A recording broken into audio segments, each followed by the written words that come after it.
Iya, berkah dan belajar itu logikanya sekali lagi berkah itu kan fihi hairun katsir ya, bahwa sesuatu itu memiliki kebaikan yang sangat banyak, itulah keberkahan. Satu contoh misalnya begini ya.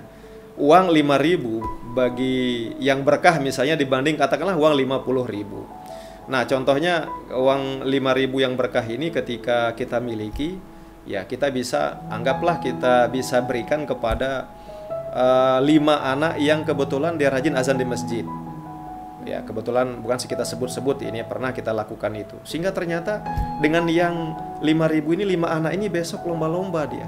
Wah, saya alhamdulillah diperhatikan oleh tetangga saya, kemarin dikasih uang pun cuma 1.000, besok dia mau azan, besok dia juga mau lagi bulan puasa tadarusan. Sehingga alhamdulillah dengan 5.000 yang berkah ini, jadi musola itu di kampung di BTN kita menjadi rame, menjadi anak-anak ini rajin datang ke sana, saling mengajak untuk seperti itu, mengurangi main game dan sebagainya. Inilah uang yang berkah 5.000. Tapi aja misalnya ada juga yang 10 kali lipat dari 5.000 itu 50.000 tentu, atau bahkan 500.000. Tidak berkah mana? Dipakai pergi ke ya mungkin ke tempat, katakanlah misalnya ke tempat rekreasi lah, yang paling netral lah. Bukan kita katakan ke tempat yang negatif seperti diskotik, katakanlah ke tempat netral. Tahu ketika di sana kecopetan dia bahkan. Ya, seorang misalnya datang kalau di Jakarta itu di dunia fantasi di Dupan, masuk tiket satu pintu 50.000, masuk ke sana. Ternyata tanpa sengaja ya ada yang hilang di situ, atau HP-nya terendam air ketika dia masuk ke SeaWorld namanya itu di dunia laut itu, atau kena senggol orang, kelahi dan sebagainya.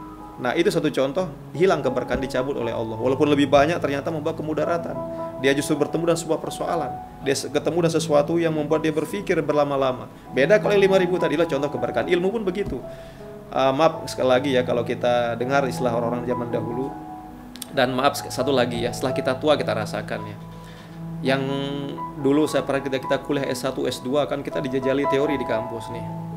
Termasuk kajian tafsir kita, subhanallah, Imam As-Suyuti ya, Al-Itqan fi Ulumil Quran ya, kemudian kitab-kitab tafsir yang lain ya, kemudian Ibnu Katsir ya, tafsir Quranil Azim dan sebagainya, Imam At-Tabari, kemudian Imam Qurtubi, banyak sekali kita pelajari. Tapi kadang-kadang berhenti di otak, tidak sempat kita laksanakan. Tapi ketika kita sekarang sudah merasa paham dan keberkahan ini, hatal al-basmalah saja, tidak usah kita habis waktu untuk mendalami apa fadilahnya di dalam 1.000 lembar ini, tapi kita amalkan. Ternyata setelah kita amalkan kok kita menjadi lebih sehat ya, kita lebih merasa rezeki kita walaupun sedikit tapi seperti tadi membawa banyak kebaikan. Banyak orang yang justru istilahnya ya berterima kasih dan mendapat kebaikan karena seperti tadi orang berlomba-lomba azan, anak kecil dan sebagainya. Itulah namanya ilmu yang berkah, sedikit tetapi kita amalkan dan bermanfaat juga buat orang lain. Itu analogi sederhana berusaha keberkahan. Nah, kalau di ini mohon maaf saja yang kita perhatikan, karena zaman kita dulu ya, Side juga mungkin sudah ketika masih kecil, karena milenial ini kan masuk tahun 2000 nih. Kalau kita tahun 96 saya cerita tadi. Kalau dulu zaman kita ngaji di pesantren kan, kita simak tuan guru kita membacakan kitab ya, nah habis itu kita didoakan. Nah, selesai itu nggak tahu ya, kita kok merasa ada ketenangan jiwa, ada kedamaian, bertemu orang itu kok kita juga ikut senyum ya. Dan hukum yang terjadi di alam ini terjadi hukum alam, kita senyum pada orang, alam pun senyum pada kita, kan ada teorinya seperti itu. Dalam teori Cina, ada anak kecil di Cina ceritanya untuk menanalogikan, pernah dia ketika dia frustasi, dia naik ke sebuah jurang, dia teriak sekencang-kencangnya, kamu jahat, kamu ini ya, kamu tidak bersahabat sama sana, pergi dari saya. Ternyata gema yang disebut oleh anak ini di pinggir jurang itu kembali ke dia. Akhirnya dia turun, dia bertemu seorang guru di bawah jurang, di bawah hutan itu. Dia bertanya, kenapa kok jurang itu ada apa ya? Kalau saya bilang kamu jahat, kamu tidak bersahabat dan aku benci kamu, kok selalu kembali ke saya kata-kata itu. Guru itu mengatakan itulah hukum kehidupan. Ketika Anda tidak senang pada orang, ketika antipati kepada orang, ketika Anda katakan benci kepada orang, akan kembali seketika kepada Anda. Itulah rumus kehidupan. Coba Anda naik lagi katanya, katakan sebaliknya, ya kamu baik, kembali dia, kamu baik. Saya suka kamu, saya cinta kepada Anda, saya senang bersahabat dengan Anda, kembali kata-kata itu. Ternyata betul dilakukan. Nah, itulah hukum kehidupan. Nah, kembali ke tadi, maksud saya di zaman dulu ketika para kiai kita mengajar seperti itu, ada ketenangan, kita pun ketemu orang, kita memandang positif dunia ini. Tapi sekarang coba kita saksikan orang berdebat di media sosial, yang ada selesai itu apa? Tutup ini, matiin HP ini, pusing kita ya. Kok para ustadz ini kok begini ya?